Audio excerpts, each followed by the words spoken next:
few weeks ago, I did a video where I just listed off a whole bunch of things about grief, random stuff about grief. And the video went over well. A lot of my friends and family and people that are just super duper important to me all reached out afterwards and said, Lenny, that was a great video. So I thought, why not make another one? Why not make another video with even more facts about grief? Grief affects everyone differently. Just like people are different, no two people handle grief the same, even if it's the same event, which is curious. But it's because no one is the same.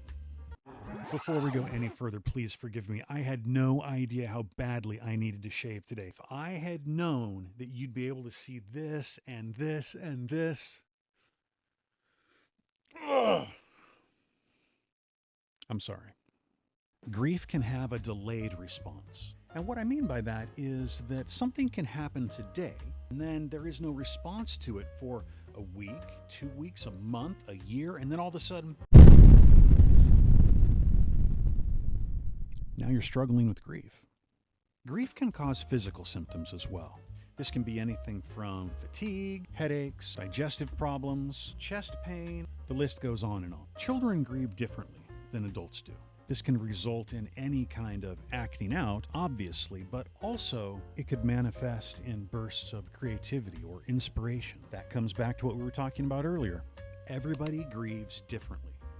With grief, anniversaries and special events can be incredibly difficult. Holidays, birthdays, all of these types of things can bring on even more grief. Grief can greatly affect decision making.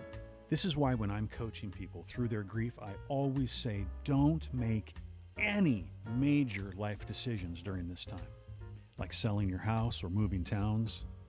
Some people do that and they regret it. Pets grieve too. That's not just something that you see in a Disney film. Crying isn't the only way to grieve. Grief can cause changes in identity. Grief can bring closure. Grief may lead to lifestyle changes. Grief impacts the immune system. Grief is not just for people who have unexpected passing, but also for people who know that it's going to happen. Like watching someone be sick and knowing that there will be a day. Survivor's guilt is common. That's when someone feels guilty for surviving when the other person passed, often from things like an automobile accident or some other type of tragedy. I know this one all too well. Joy in grief can coexist. It's called good grief. And if that's something you'd like to know more about, there's a link in the description. The intensity of grief is not at all tied into how long you've known someone. I can see how people might think that, but no, it's not true. Grief is grief. Grief doesn't always go away.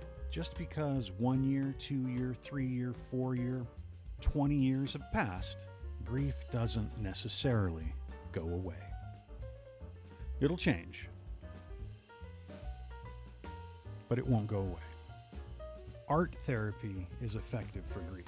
And this is one that I just recently got into. Drawing or painting or sculpting or other art forms help people to process complex feelings. And that's good. Really good. The Grief 101 YouTube channel has all kinds of videos to help you understand grief and loss and even survivor's guilt. And here are some videos that you can watch both from a mother's and a father's perspective about grief. These ones.